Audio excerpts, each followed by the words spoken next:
सुप्रभात मित्रों। एक बार मेरी और मेरे दोस्त की बात चल रही थी और बात इस मुद्दे पर अटक गई कि कौन सच्चा दोस्त और मददगार होता है और कौन नहीं होता है। दोस्त ने कहा कि सभी होते हैं। मैंने उससे पूछा कि तुम्हारे कितने दोस्त हैं। उसने तपाक से जवाब दिया कि बहुत सारे दोस्त हैं। मैंने उससे कहा कि हमको ज़रा 4 दोस्तों के नाम बताओ। बहुत सोच समझ करके 10 मिनट बाद उसने एक दोस्त का नाम लिया और हमको ये लगा कि शायद ये शर्मिंदगी से बचने के लिए एक दोस्त का नाम लिया कि कहीं मैं ये ना समझ बैठूं कि इसका तो एक भी दोस्त नहीं है। चर्चा आगे बढ़ी तो साथी ने सवाल दागा कि फिर सच्चा दोस्त कौन है। मैंने उसे बताया कि जब हम मुसीबत में हों और मुसीबत के समय सबसे पहले जिसका नाम हमको याद आए वही सच्चा दोस्त होता है।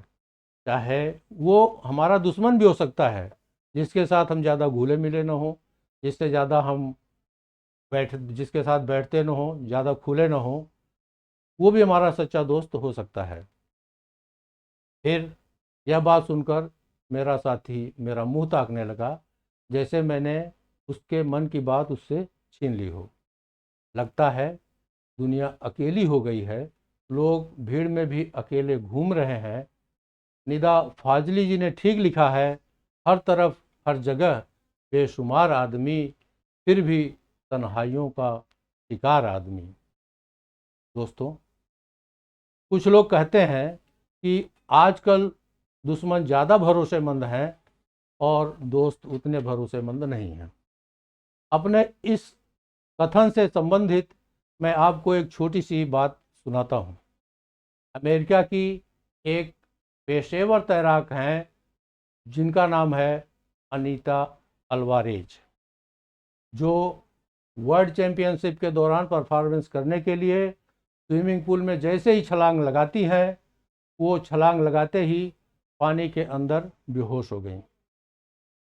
जहां पूरी भीड़ सिर्फ जीत और हार के बारे में सोच रही थी, वहीं उनकी कोच एंड्रिया ने जब देखा कि अनीता एक नियत समय से ज़्यादा देर तक पानी के अंदर हैं, तो एंड्रिया पल भर भी देर किए बिना सब कुछ भूल गई कि वर्ल्ड चैंपियनशिप प्रतियोगिता चल रही है। एक पल भी गंवाना ठीक नहीं समझा उन्होंने और चलती प्रतियोगिता के बीच में स्विमिंग पूल में छलांग लगा दी। वहां मौजूद हजारों लोग कुछ समझ पाते तब तक एंड्रिया पानी के अंदर अनीता के पास थी। एंड्रिया ने देखा कि अनीता स्विमिंग पूल में बेहोश पड़ी हुई है। ऐसी हालत में न पैर चला सकती है और न मदद मांग सकती है। एंड्रिया ने अनीता को जैसे बाहर निकाला, मौजूद हजारों लोग सन्न रह गए। एंड्रिया ने अनीता को तो बचा लिया, लेकिन हम सब की ज़िंदगी में बहुत बड़ा सवाल छोड़ गई। इस दुनिया में न जाने कितने लोग हम सब की ज़िंदगी से जुड़े हैं, कितने रोज़ मिलते भी हैं। जो इंसान हर किसी से अपने मन की बात नहीं कह सकता, नहीं कह पाता कि असल ज़िंदगी में वह भी कहीं डूब रहा है, वह भी किसी तकलीफ़ से गुजर रहा है, वह भी किसी बात को लेकर के ज़िंदगी से परेशान हो रहा है, लेकिन बता नहीं पा रहा है। जब इंसान किसी को अपने मन की व्यथा, अपनी परेशानी नहीं बता पाता, तो मानसिक तनाव इतना बढ़ जाता है कि वह खुद को पूरी दुनिया से अलग कर लेता है। उसकी नज़रों से दूर एकांत में खुद की 4 दीवारी के अंदर वो अपने को आपको कैद कर लेता है। ये वक्त ऐसा होता है कि तब इंसान डूब रहा होता है, उसका मोह खत्म हो चुका होता है, न किसी से बातचीत होती है, न किसी से मिलना जुलना होता है। ये स्थिति इंसान के लिए सबसे खतरनाक होती है। जब इंसान अपने डूबने के दौर से गुजर रहा हो, तब बाकी सब दर्शकों की भांति अपनी ज़िंदगी में व्यस्त होते हैं। किसी को ख्याल नहीं होता कि एक इंसान कितनी बड़ी परेशानी में है। दोस्तों, अनीता पेशेवर तैराक होते हुए भी डूब सकती है। तो कोई भी अपनी ज़िंदगी में बुरे दौर से गुजर सकता है, ये समझना ज़रूरी है। लेकिन उन लोगों से हट करके कोई भी एक इंसान ऐसा भी होगा जो आपकी मनोस्थिति तुरंत भांप लेगा, जो बिना कुछ बताए सब पता चल जाएगा उसको, बिना कुछ बताए उसको भांप करके वो पता कर लेगा कि आप किस दौर से गुजर रहे हैं। आप जिंदगी के आपकी ज़िंदगी के हर पहलू को वो हमेशा अपनी नज़र से देखता रहेगा। थोड़ा सा भी परेशान हुए, वो आपकी परेशानी आपके पास आकर के पूछने लगेगा।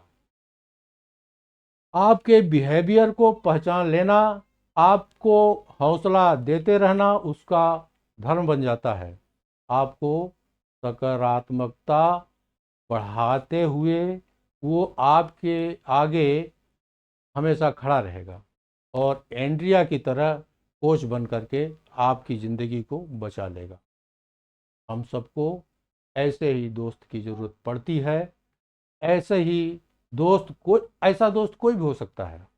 आपका भाई हो सकता है, आपकी बहन हो सकती है, आपकी पत्नी हो सकती है, आपकी माँ हो सकती है, आपका पिता हो सकता है, आपका कोई दोस्त हो सकता है, आपका कोई हितैषी हो सकता है, आपका कोई रिश्तेदार हो सकता है। कोई भी जो बिना बताए आपके भावों को पढ़ ले और तुरंत एक्शन ले। गहराई से सोचो, आपकी ज़िंदगी का असली कोच कौन है। आपका दिन शुभ हो।